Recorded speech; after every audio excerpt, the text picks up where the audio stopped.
स्वागत है आपका आपके अपने यूनिक स्टडी सेंटर के ऑनलाइन क्लासेस में। तो जैसा कि सभी को पता है कि हमारा दूसरा चैप्टर भी खत्म हो चुका है और हम अब पहुंच चुके हैं अपने तीसरे चैप्टर पे, जिसका एक कहे तो जिसकी पहली झलक आपको वीडियो शुरू होने से पहले मिल गई कि तीसरा चैप्टर होने क्या वाला है। ठीक है, तो तीसरा चैप्टर होने वाला है पूर्णतः आवर्त सारणी के बारे में। यानी आवर्त सारणी क्या, कोई नाम से पता चला है सारणी है तो किसी न किसी विशेष प्रकार की सारणी होगी, है ना। यानी किसी न किसी विशेष प्रकार का टेबल होगा, इसीलिए उसका नाम सारणी रखा गया, आवर्त सारणी। तो बात करें ये आवर्त सारणी होती क्या है, तो आज तो ऐसे हम इंट्रोडक्शन का वीडियो हमारा होगा कि इसमें हम बताएंगे कि हमको इस चैप्टर में कौन कौन सी चीजें पढ़नी है, किस क्रम से कौन कौन सी चीजें पढ़नी है, ताकि हम इस चैप्टर को समझने में बहुत ही सहज महसूस करें। ठीक है, ताकि हमको पता रहे कि हाँ कौन से टॉपिक के बाद हमको क्या पढ़ना है और किसके पहले क्या चीज की, यानी किस टॉपिक की जानकारी हमको होनी चाहिए। ठीक है, तो आज हम पूर्णतः उसी पे चर्चा करेंगे कि हमारा सिलेबस यानी हमारा टॉपिक किस क्रम से हम टॉपिक को अपने कवर करेंगे। ठीक है, तो बात करें तो रसायन विज्ञान, यानी रसायन विज्ञान में बहुत से हमको पता है कि हमारे आसपास बहुत से तत्व पाए जाते हैं। जितने तत्व पाए जाते हैं उनके कुछ अपनी अपनी प्रॉपर्टीज होती हैं स्पेशल। ये तो है नहीं कि हर एलिमेंट एक ही प्रकार की प्रॉपर्टीज रखता है, लेकिन कुछ ये भी होता है कि हाँ उनका अपना स्पेशल प्रॉपर्टी यानी स्पेशल गुण होता है। लेकिन उसके साथ साथ कुछ ऐसे तत्व पाए जाते हैं जिनके कुछ गुण एक समान हो सकते हैं, है ना। कुछ गुण एक समान हो सकते हैं और कुछ ऐसे भी पाए जा सकते हैं जिनके कुछ गुण दूसरे समान हो, इसके समान होकर दूसरे समान हो। तो इसी तरह से जो एलिमेंट्स पाए जाते हैं किसी निश्चित गुण के, यानी जिसमें कुछ ना कुछ प्रॉपर्टीज सेम होती हैं, उनको एक व्यवस्था बनाएगी कि उस किसी व्यवस्था में रखा जाए, ताकि उनको पढ़ने से यानी जिसको भी एलिमेंट्स यानी तत्वों के बारे में जानकारी करनी हो वो उस व्यवस्था से बहुत ही आसानी से हर एक एलिमेंट के बारे में अच्छे से ज्ञान प्राप्त कर सके, यानी कि हर एलिमेंट के बारे में अच्छे से समझ सके, है ना। तो वही इसीलिए सारणी बनाएगी कि एक सोचा कि एक निश्चित सारणी बना देते हैं। ऐसे नहीं हमको मॉडर्न पीरियोडिक टेबल यानी आधुनिक आवर्त सारणी हमको तुरंत थोड़ी मिल गई। उसके पहले भी लोगों ने कोशिश की कि हाँ सारणी बनाई जाए किसी विशेष प्रकार से। तो बहुत से लोगों ने सारणी बनाई, जो कि कह सकते हैं कि कुछ टाइम तक तो ठीक था, लेकिन बाद में आते आते जैसे जैसे और भी प्रयोग हुए यानी और भी खोजें हुई और भी एनालिसिस किए गए, तब जाके ये मॉडर्न पीरियोडिक टेबल बन पाई है, जिसको आज हम पढ़ते हैं। ठीक है, जो हमारे वर्तमान टाइम में जो हम पढ़ रहे हैं वो मॉडर्न पीरियोडिक टेबल बहुत ही, मैं कहे तो बहुत ही मेहनत के बाद वो बन के आई है। ठीक है, जिसमें भी अभी कुछ तत्व तो रह गए हैं जो नहीं खोजे गए हैं, तो उनके लिए भी जगह बची हुई है उसमें। ठीक है, तो हमको उन्हीं कहें तो आवर्त सारणी के बारे में जानना है कि किस प्रकार से वो कितने भागों में डिवाइड है, कितने एलिमेंट्स पाए जाते हैं, एलिमेंट्स के कौन कौन से नाम होते हैं, उनके भौतिक गुण क्या होते हैं, उनके रासायनिक गुण क्या होते हैं, उनका कहे तो परमाणु क्रमांक क्या होता है, उनकी एटॉमिक त्रिज्या क्या होती है यानी उनकी परमाणु त्रिज्या क्या होती है, उनका आयनन एंथैल्पी यानी आयनन ऊर्जा उनकी क्या होती है, उनकी रेडियाई कितनी होती है यानी उनका रेडियस कितना होता है, एटॉमिक रेडियस कितना होता है, और बात करें तो उनकी इलेक्ट्रोनेगेटिविटी कैसी होती है, वो कहें तो उनका नामकरण हम कैसे करते हैं। ठीक है, तो हम उन्हीं सब के बारे में अपने इस चैप्टर में पढ़ेंगे। तो चलिए शुरू करते हैं अपने चैप्टर के नाम से पहले कि चैप्टर का नाम क्या है, उसके बाद हम आगे बढ़ते हैं। तो देखिए क्या है हमारा जो यूनिट 3 है, यानी कि चैप्टर नंबर 3। 2 चैप्टर हमने पढ़ लिया अपना। पहला था some basic concept of chemistry यानी रसायन विज्ञान की कुछ मूलभूत अवधारणाएं, और दूसरा हमने पढ़ा था एटॉमिक स्ट्रक्चर यानी कि परमाणु की संरचना। हम पढ़ चुके हैं 2 चैप्टर जिसमें हमने बहुत सी चीजें जान ली हैं। अब हम अपने तीसरे चैप्टर की तरफ चलते हैं, जो कि हमारा है classification of elements and periodicity in properties. क्या, classification of elements and periodicity in properties, जिसका मतलब होता है तत्वों का वर्गीकरण एवं गुणधर्मों में आवर्तिता। क्या, तत्वों का वर्गीकरण एवं गुणधर्मों में आवर्तिता। आवर्तिता मतलब समझ रहे हैं, आवर्तिता मतलब कहें तो उनके गुणधर्मों में किस प्रकार से चेंजिंग होगी। आवर्तिता मतलब एक किस्म चेंजिंग या समानता बोल सकते हैं कि किस प्रकार से तत्वों के गुणों में चेंजिंग होगी या किस प्रकार से तत्वों के गुणों में समानता होगी। ठीक है, तो वही की तत्वों का वर्गीकरण एवं गुणधर्मों में आवर्तिता, यही बात हमको जाननी है इस चैप्टर में कि किस प्रकार से हम तत्वों का वर्गीकरण करते हैं, तत्वों को अलग अलग फैमिलीज में रखते हैं, अलग अलग ग्रुप्स में रखते हैं, उनके बारे में जानना है। और फिर जानना है क्या, गुणधर्मों में आवर्तिता, और उनके गुणधर्म किस प्रकार से एक दूसरे से समानता यानी इस प्रकार एक दूसरे से मेल खाते हैं या किस प्रकार से एक दूसरे से भिन्न होते हैं। ठीक है, तो वही हमको पढ़ना है। देखिए इससे जानने से क्या होगा, अगर हम ये जान गए किस प्रकार से एक दूसरे से भिन्न और किस प्रकार से एक दूसरे से उनके गुण समान होते हैं, तो इससे हमको एक कहे तो स्पेशल फैमिली बोल सकते हैं ना, कि स्पेशल फैमिली को पढ़ने में आसानी होगी कि हाँ अगर हमें उस फैमिली का एक सदस्य मिल गया, यानी एक मेंबर उस फैमिली का मिल गया, तो अगर उसके कुछ, मान लीजिए हम कुछ ही नेचर उसका जानते हैं, कुछ ही थोड़ी बहुत चीजें उसके बारे में जानते हैं, तो इससे हम कह सकते हैं कि उसके परिवार में भी यानी उसके फैमिली में भी जितने भी मेंबर यानी जितने भी सदस्य होंगे उनके पास भी जो प्रॉपर्टी होनी है, उनके भी जो गुण होंगे कुछ ना कुछ तो उस सदस्य से मैच करेंगे। ऐसा तो है नहीं कि पूर्णतः उस सदस्य से भिन्न होंगे, नहीं, कुछ ना कुछ तो उनसे मैच करेंगे। ठीक है, तो उन्हीं सबके बारे में देखिए, जिसमें हमको पहला टॉपिक पढ़ना है कि why do we need to classify elements. बात वही है कि हमको तत्वों का वर्गीकरण क्यों आवश्यक है। यहाँ पे तत्वों का वर्गीकरण क्यों आवश्यक है, मतलब why do we need to classify elements, मतलब क्यों भाई, क्यों आवश्यक है, क्या तत्वों का वर्गीकरण क्यों आवश्यक है, इसके बारे में। भाई तत्व मिले तो अब तत्वों का वर्गीकरण क्यों आवश्यक है इसके बारे में जानना बहुत जरूरी है। क्यों?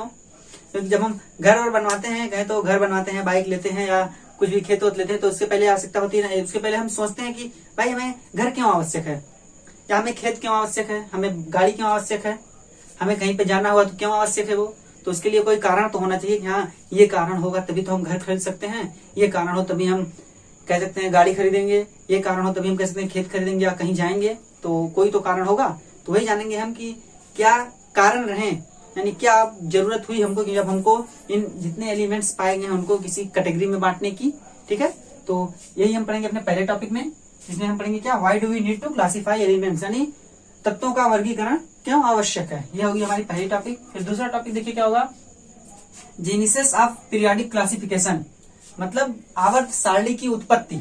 अब वैसे तो किसी चीज की उत्पत्ति होती नहीं, कहे तो ओरिजिन, किसी चीज की ओरिजिन तो तुरंत हो नहीं जाती, तो उसके लिए कुछ क्रम होते हैं ना, किसी क्रम से होते हुए तब हम ओरिजिन की तरफ आते हैं, यानी उत्पत्ति की तरफ आते हैं। तो वही की जेनेसिस ऑफ पीरियोडिक क्लासिफिकेशन यानी आवर्त सारणी की उत्पत्ति। बात हम इसमें करेंगे इस टॉपिक में कि हम हमारी आवर्त सारणी जो इस समय हम वर्तमान में पढ़ रहे हैं पीरियोडिक टेबल, उसकी उत्पत्ति किस प्रकार से हुई, कहें तो उसका उद्गम किस प्रकार से हुआ, किस प्रकार से एलिमेंट्स को उसमें अरेंज किए गए या किस प्रकार से वो हमारे सामने आया। ठीक है, तो जिसमें हम जानेंगे अपने जो साइंटिस्ट हुआ करते थे पहले, उनका नाम एक थे डोबेराइनर्स, जिन्होंने अपना एक मॉडल दिया था, कह सकते हैं डोबेराइनर्स ट्रायड्स, यानी डोबेराइनर का त्रिक।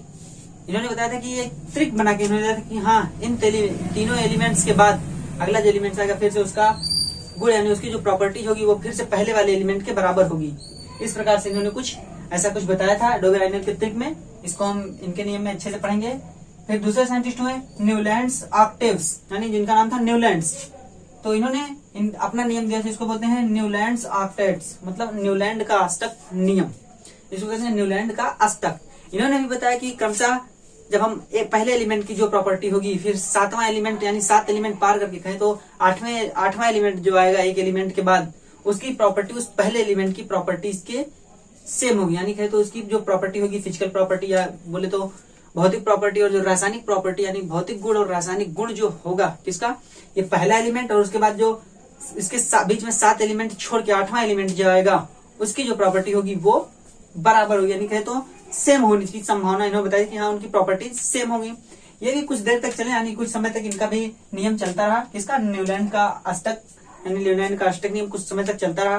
फिर बाद में आए मेंडलीव पीरियोडिक टेबल, यानी फिर बाद में आए मेंडलीव।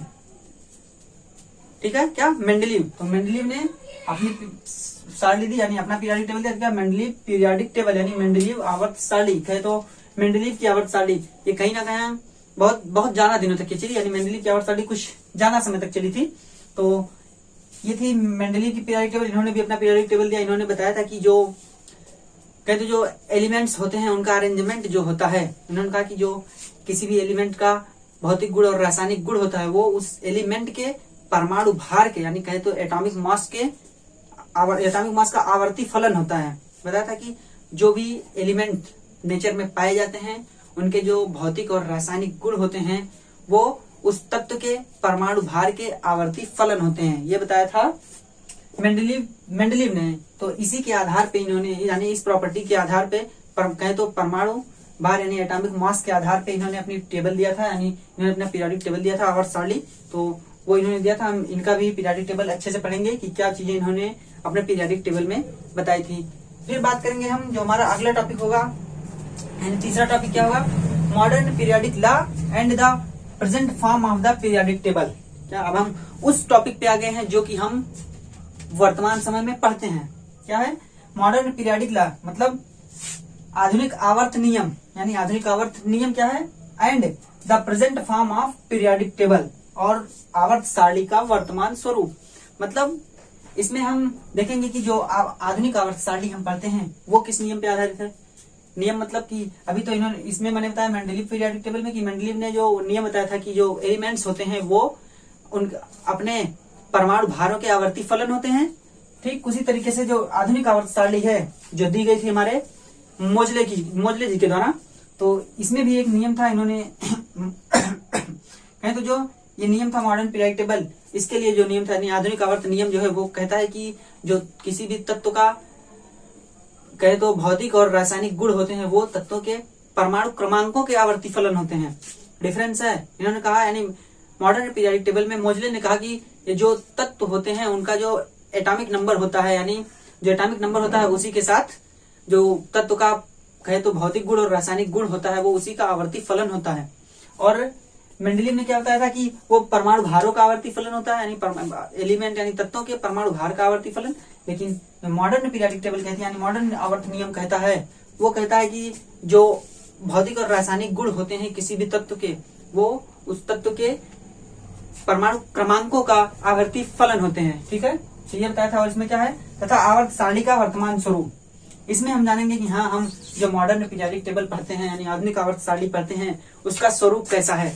उसमें हम देखेंगे कि किस प्रकार से एलिमेंट्स एक दूसरे से कहे तो किस प्रकार से एलिमेंट्स उसमें अरेंज हैं या व्यवस्थित क्रम से किस प्रकार से उसमें रखे गए हैं, इसके बारे में हम इस टॉपिक में जानेंगे। फिर हमारा टॉपिक आएगा, जो चौथा टॉपिक होगा, nomenclature of elements with atomic number greater than 100। कहने का मतलब nomenclature of elements with atomic number 100। तो कहे तो हम जानेंगे कि जो नॉमेनक्लेचर यानी नामकरण, नॉमेनक्लेचर मतलब बोलते हैं नामकरण, क्या कहा गया, 100 से अधिक परमाणु क्रमांक वाले तत्वों का नामकरण। मतलब ऐसे तत्व जिनका परमाणु क्रमांक बोले तो एटॉमिक नंबर 100 से अधिक यानी 100 से ज्यादा होगा, उसका नामकरण किस पद्धति से, हम IUPAC पद्धति से उसका नामकरण जानेंगे। ठीक है, कि जो तत्व 100 से ज्यादा एटॉमिक नंबर रखते हैं उनका नाम किस प्रकार से रखा जाता है। ठीक है, तो ये हम जानेंगे अपने इस टॉपिक में। तो अब हम अपना अगला टॉपिक देखते हैं जो कि होगा हमारा 5वां टॉपिक।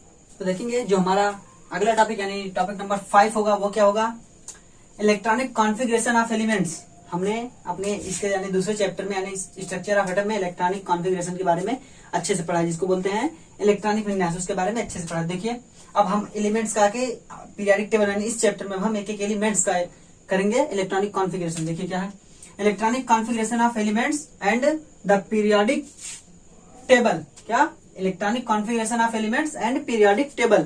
कहे तो कह तत्वों का इलेक्ट्रॉनिक विन्यास तथा आवर्त सारणी। हम देखेंगे तत्वों का इलेक्ट्रॉनिक विन्यास कैसा होगा और आवर्त सारणी किस प्रकार की है। ठीक है, और देखिए इसमें क्या कि हम ये इलेक्ट्रॉनिक कॉन्फ़िगरेशन करेंगे किस प्रकार से। वहां पे तो हमने जनरल एलिमेंट का देखा था, अब यहाँ पे जब आवर्त सारणी बन जाएगी, आवर्त उसमें होंगे, पीरियड होंगे, कहे तो पीरियड होंगे, ग्रुप होंगे यानी आवर्त होंगे और वर्ग होंगे। तो उसके आधार पर देखिए क्या, पहले तो हम इस प्रकार से पढ़ेंगे कि इलेक्ट्रॉनिक कॉन्फ़िगरेशन इन पीरियड मतलब आवर्त में इलेक्ट्रॉनिक कॉन्फ़िगरेशन। आवर्त मतलब जो लाइनें ऐसे बनी होंगी उनको हम बोलते हैं आवर्त। तो उसमें हम इलेक्ट्रॉनिक कॉन्फ़िगरेशन देखेंगे यानी उसका इलेक्ट्रॉनिक कॉन्फ़िगरेशन करेंगे आवर्त में। और फिर देखिए क्या, ग्रुप वाइज इलेक्ट्रॉनिक कॉन्फ़िगरेशन मतलब वर्गवार इलेक्ट्रॉनिक कॉन्फ़िगरेशन यानी वर्गवार इलेक्ट्रॉनिक विन्यास। तब हम वर्गवार यानी ऊपर से नीचे कहे तो ग्रुप वाइज हम करेंगे इलेक्ट्रॉनिक कॉन्फ़िगरेशन। ठीक है, फिर देखिए अगला टॉपिक क्या होगा, फिर से electronic configuration and types of elements. अब देखिए किस प्रकार से इलेक्ट्रॉनिक कॉन्फ़िगरेशन तो होंगे, लेकिन अब हम इलेक्ट्रॉनिक कॉन्फ़िगरेशन के थ्रू पता करेंगे कि ये जो एलिमेंट यानी जो तत्व है वो किस कहे तो किस फैमिली का है। ठीक है, या कह सकते हैं किस ब्लॉक का है। सबको पता है कि जो पीरियोडिक टेबल है वो क्रमशः 4 ब्लॉक्स में डिवाइड है, S block, P block, D block और हमारा F ब्लॉक। तो वही अब हम इलेक्ट्रॉनिक कॉन्फ़िगरेशन के जरिए, इसीलिए यहाँ पे लिखा गया इलेक्ट्रॉनिक कॉन्फ़िगरेशन कहे तो अब हम इस इलेक्ट्रॉनिक विन्यास के जरिए यानी कह सकते हैं इलेक्ट्रॉनिक विन्यास के जरिए हम जानेंगे कि हाँ कोई भी एलिमेंट, अगर किसी एलिमेंट का हमने इलेक्ट्रॉनिक विन्यास किया तो हम पता कर सकते हैं कि वो जो एलिमेंट जो हमको दिया गया है जिसका इलेक्ट्रॉनिक विन्यास हमने किया है वो किस ब्लॉक का है। ठीक है, तो उसके बारे में हम यहाँ पे चर्चा करेंगे, electronic configuration and types of element यानी इलेक्ट्रॉनिक विन्यास तथा तत्वों के प्रकार, इसमें हम चर्चा करेंगे। ठीक है, तो इसमें हम किस प्रकार से देखेंगे, देखिए पहला होगा द S ब्लॉक एलिमेंट मतलब S ब्लॉक के तत्व के बारे में जानेंगे, उनके इलेक्ट्रॉनिक कॉन्फ़िगरेशन करेंगे। फिर क्या, द P ब्लॉक एलिमेंट यानी पी ब्लॉक के तत्व, इनके बारे में पढ़ेंगे, इनका इलेक्ट्रॉनिक कॉन्फ़िगरेशन जानेंगे। फिर क्या, द डी ब्लॉक एलिमेंट यानी डी ब्लॉक तत्व, फिर डी ब्लॉक के तत्व के बारे में जानेंगे। फिर क्या है, द एफ ब्लॉक एलिमेंट यानी एफ ब्लॉक तत्व, एफ ब्लॉक के तत्वों के बारे में जानेंगे, उनका कॉन्फ़िगरेशन करेंगे। ठीक है। फिर क्या, metal, non metal and metalloids, मतलब धातु, अधातु तथा उपधातु। क्या, धातु, अधातु और उपधातु कहे तो मेटल, नॉन मेटल और मेटलॉइड्स। हम इनके बारे में भी जानेंगे कि हाँ हम किसको मेटल बोलेंगे, किसको नॉन मेटल बोलेंगे, किसको मेटलॉइड बोलेंगे यानी किसको धातु बोलेंगे, किसको अधातु बोलेंगे और किसको उपधातु बोलेंगे। तो बात करें तो इसको हम बहुत ब्रीफ नहीं पढ़ेंगे, इसके सिर्फ जनरल प्रॉपर्टीज के बारे में पढ़ेंगे। क्या, जनरल प्रॉपर्टीज के बारे में, हाँ किस प्रकार से इनकी प्रॉपर्टी होती है कम ज्यादा। ठीक है। तो लेकिन इसलिए हम सिर्फ वैसे जनरल जानेंगे क्योंकि हमारे दूसरे यानी जब हम दूसरा पेपर अपना पढ़ेंगे दूसरी बुक का, तो उसमें एस ब्लॉक तत्व, पी ब्लॉक तत्व और डी ब्लॉक तत्व, इन सब ये सब स्पेशली दिए गए हैं। तो एक एक चैप्टर इनका है, तो हम उसमें अच्छे से इनके बारे में पढ़ेंगे। ठीक है। ये हमारे 6 टॉपिक है। अब हमको देखना है कि हमारा 7वां टॉपिक कौन सा है।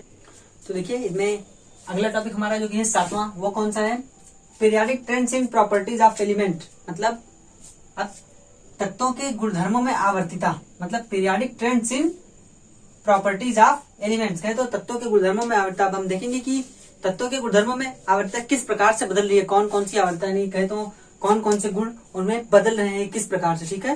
तो जैसे कि क्या गुण होते हैं कहे तो रासायनिक गुण होता है, भौतिक गुण होता है। ठीक, तो उसी में हम देखेंगे कि कौन कौन से गुण किस प्रकार से बदलेंगे। जिसमें पहला हमारा है, ये जो पहला दिखाया गया है, पहला हमारा है ट्रेंड्स इन फिजिकल प्रॉपर्टी, पता है ना, फिजिकल प्रॉपर्टी, केमिकल प्रॉपर्टी और फिर हमारी होगी कहे तो केमिकल रिएक्टिविटी। ठीक, तो देखिए क्या, तत्वों के गुणधर्मों में आवर्तता, जिसमें हमारा पहला टॉपिक होगा ट्रेंड्स इन फिजिकल प्रॉपर्टी, मतलब भौतिक गुणधर्मों की प्रवृत्ति। ट्रेंड मतलब बोलते हैं क्या, चलन, ट्रेंडिंग बोलते हैं ना, तो ऐसे ट्रेंड्स मतलब चलन होता है। तो ट्रेंड्स इन फिजिकल प्रॉपर्टी मतलब भौतिक गुणधर्मों में प्रवृत्ति या भौतिक गुणधर्मों की प्रवृत्ति कहें तो किसी एलिमेंट्स के भौतिक गुणधर्म की प्रवृत्ति कैसी होगी, भौतिक गुणधर्मों की प्रवृत्ति, जिसमें हम क्या क्या चीजें पढ़ेंगे, एटॉमिक रेडियस यानी कहे तो परमाणु त्रिज्या। हम देखेंगे कि परमाणु त्रिज्या तत्वों की परमाणु त्रिज्या, उनके जो एटम होगा यानी उनका जो परमाणु होगा तत्वों का, उसके जो परमाणु त्रिज्या होगी उसकी वो किस प्रकार से चेंज होगी पीरियोडिक टेबल में, ऊपर या नीचे जाने पे, बाएं या दाएं जाने पे, कहे तो लेफ्ट टू राइट या अप टू डाउन होने पे किस प्रकार से परमाणु की त्रिज्याएं बढ़ेंगी या किस प्रकार से परमाणु की त्रिज्याएं घटेंगी, उसके बारे में इसमें जानेंगे। फिर अगला क्या होगा, अगली फिजिकल प्रॉपर्टी होगी हमारी आयनिक रेडियस यानी कि आयनिक त्रिज्या। ये भी हम जानेंगे कि किस आयन यानी किस एलिमेंट के एटम के आयन की त्रिज्या किस प्रकार से बढ़ेगी या किस प्रकार से घटेगी, कब, जब हम, क्योंकि हमको क्या करना है, आवर्तिता देखनी है, चेंजिंग देखनी है। जब हम पीरियोडिक टेबल में ऊपर जाएंगे, कहे तो नीचे जाएंगे या फिर बाएं तरफ से दाएं तरफ जाएंगे, ये सब कुछ के होने यानी इन सब प्रोसेस पे किस प्रकार से किसी की आयनिक रेडियस यानी किसी एटम की आयनिक त्रिज्या जो होगी वो किस प्रकार से निर्भर करेगी। ठीक है, यानी किस प्रकार से चेंज होगी, बढ़ेगी या घटेगी, सब कुछ। फिर देखिए अगली टॉपिक क्या होगी, इसमें जो तीसरी टॉपिक होगी आयोनाइजेशन एंथैल्पी, मतलब आयनन एंथैल्पी। इसको हम बोल सकते हैं, आयनन एंथैल्पी को आयनन ऊर्जा भी बोल सकते हैं। लेकिन ये बात करें तो आयनन क्या होता है, आयनन यानी आयोनाइजेशन, कहें तो जब किसी कोई भी परमाणु यानी किसी भी एलिमेंट का कोई भी परमाणु या कोई भी एटम हो, जब उसमें से इलेक्ट्रॉन बाहर निकलते हैं, कहें तो इलेक्ट्रॉन बाहर निकल के आयन बनाते हैं, तब उसको हम बोलते हैं आयनन विभव, कहे तो आयनन एंथैल्पी बोलते हैं उसको, कि जब इलेक्ट्रॉन किसी एटम से बाहर निकल जाता है। तो उसी के बारे में हम जानेंगे कि आयनन एंथैल्पी कहे तो आयनन ऊर्जा किस प्रकार से किस एलिमेंट के लिए कम होगी, किस एलिमेंट के लिए ज्यादा होगी, और इसकी चेंजिंग यानी आयनन ऊर्जा की चेंजिंग कहे तो आयोनाइजेशन एंथैल्पी की चेंजिंग किस प्रकार पीरियड में या किस प्रकार ग्रुप में होगी। ठीक, तो ये थी हमारी तीसरी टॉपिक। चौथा टॉपिक हमारा होगा इलेक्ट्रॉन गेन एंथैल्पी, मतलब इलेक्ट्रॉन लब्ध एंथैल्पी। कहते तो ये जो आयनन एंथैल्पी हमने पढ़ी, इसको कह सकते हैं कि इलेक्ट्रॉन के निकलने के कारण जो एंथैल्पी यानी जो ऊर्जा होगी वो आयनन एंथैल्पी, और ये इलेक्ट्रॉन गेन एंथैल्पी कहते हैं इलेक्ट्रॉन लब्ध एंथैल्पी। इलेक्ट्रॉन लब्ध मतलब पता ही चल रहा है कि इलेक्ट्रॉन के आने से यानी जब इलेक्ट्रॉन किसी एटम के अंदर इंटर करेगा तब जो ऊर्जा होगी उसे हम बोलेंगे इलेक्ट्रॉन लब्ध एंथैल्पी, यानी जो एंथैल्पी इलेक्ट्रॉन को किसी एटम में प्रवेश कराने से होगी उसको हम बोलेंगे आयनन एंथैल्पी। तो इसमें हम जानेंगे कि किसी एलिमेंट या किसी तत्व की आयनन एंथैल्पी कहे तो इलेक्ट्रॉन लब्ध एंथैल्पी किस प्रकार से डिपेंड करेगी, हमको किस प्रकार से डिपेंड करेगी जब हम पीरियोडिक टेबल में ऊपर जाएं या पीरियोडिक टेबल में नीचे आए, या फिर कह सकते हैं पीरियोडिक टेबल के हाइड्रोजन एटम से लेकर के यानी बाएं साइड से लेकर के दाएं साइड फ्लोरीन तक, नियान तक जाएं, तब किस प्रकार से उनकी जो इलेक्ट्रॉन लब्ध एंथैल्पी होगी वो चेंज होगी। ठीक, फिर अगली बात इसमें होगी पांचवी, जो इलेक्ट्रोनेगेटिविटी जिसको बोलते हैं विद्युत ऋणात्मकता, यानी विद्युत ऋणात्मकता कह सकते हैं कि इलेक्ट्रोनेगेटिविटी किस एटम की, किस एलिमेंट की इलेक्ट्रोनेगेटिविटी सबसे ज्यादा होगी। तो बता दूं तो जो हमारे पीरियोडिक टेबल में फ्लोरीन नाम का एक तत्व पाया जाता है, क्या फ्लोरीन, उसकी निगेटिविटी बहुत ज्यादा होती है। तो पूरे पीरियोडिक टेबल का सबसे मोस्ट इलेक्ट्रोनेगेटिव एलिमेंट फ्लोरीन है हमारा।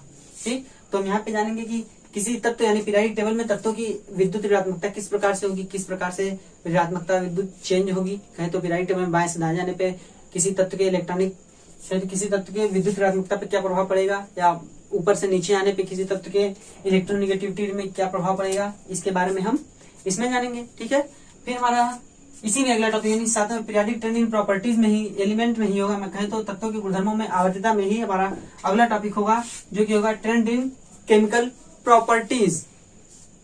तो देखेंगे कि जो हमारा इसी में कहें तो तत्वों के गुणधर्मों में आवर्तन यानी पीरियोडिक ट्रेंड्स इन प्रॉपर्टीज में, periodic trends in properties of elements, तत्वों के गुणधर्मों में आवर्तता में जो हमारा अगला टॉपिक होगा वो होगा दूसरा। पहले में तो हमने फिजिकल प्रॉपर्टी के बारे में पढ़ा, दूसरा हम पढ़ेंगे ट्रेंड्स इन केमिकल प्रॉपर्टीज, मतलब रासायनिक गुणधर्मों की प्रवृत्ति। कहे तो अब हम फिजिकल प्रॉपर्टी यानी भौतिक गुणों के बारे में हमने जाना किस प्रकार से चेंजिंग होंगी और कौन कौन से गुण भौतिक होंगे।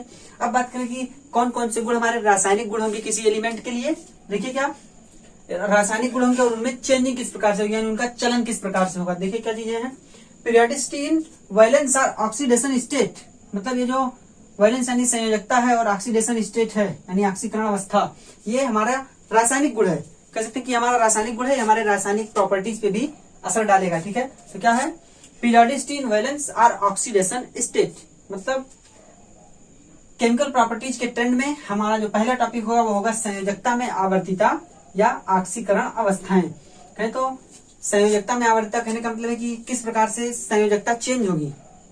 ठीक है, किस प्रकार से संयोजकता चेंज होगी, आवर्त में भी देखेंगे किस प्रकार से चेंज होगी और पीरियड में भी हमारी संयोजकता किस प्रकार से होगी। ठीक है, और क्या एंड या ऑक्सीकरण अवस्था, या फिर उसको बोल सकते हैं ऑक्सीडेशन स्टेट या ऑक्सीकरण अवस्था, यानी उसी वैलेंसी को ही हम जनरली बोल दिया करते हैं कि ऑक्सीडेशन स्टेट उसकी या फिर ऑक्सीकरण अवस्था है। ठीक है, तो इसमें हम जानेंगे। फिर इसी बी वाले में केमिकल प्रॉपर्टी में हमारा दूसरी बात क्या होगी, anomalous properties of second periods element, मतलब कहें तो जब प्रॉपर्टीज के बारे में हम देखेंगे तो जो हमारे पीरियड होंगे वो लगभग एक प्रकार के गुण रखेंगे, लेकिन जो हमारा सेकेंड पीरियड होगा यानी दूसरा आवर्त जिसमें लिथियम किससे शुरुआत होती है और जाके नियान पे अंत होता है, तो उसमें क्या होगा anomalous properties of second period element, मतलब द्वितीय आवर्त के तत्वों के गुणों में असंगतता।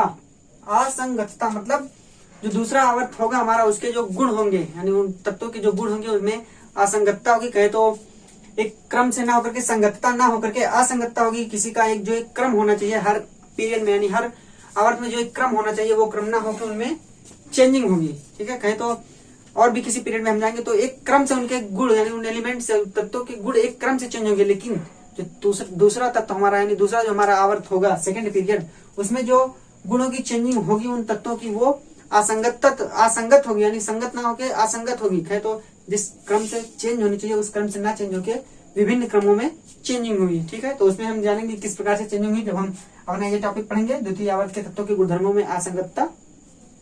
फिर बात करें तो इसी प्रॉपर्टीज ऑफ एलिमेंट में जो ट्रेंड्स चल रहा है इसी में जो हमारा तीसरा टॉपिक होगा वो होगा periodic trends and chemical reactions, यानी periodic trends and chemical reactivity. कहें तो हम इस टॉपिक में जानेंगे कि पीरियोडिक ट्रेंड यानी अब आवर्तिता के साथ साथ केमिकल रिएक्टिविटी किस प्रकार से डिपेंड करेगी। कहें तो रासायनिक अभिक्रियाशीलता तथा आवर्तिता। बात करें कि रासायनिक अभिक्रियाशीलता क्या होती है, तो रासायनिक अभिक्रियाशीलता यह कि कोई भी एलिमेंट किस प्रकार से क्रियाशील होता है। कहें तो कहाँ रिएक्शन करेगा, कहाँ पे रिएक्शन नहीं करेगा, किसके साथ जल्दी से रिएक्शन करेगा, किसके साथ लेट रिएक्शन करेगा, किसके साथ देर से क्रिया करेगा, ठीक है, या किसके साथ करेगा ही नहीं अब क्रिया।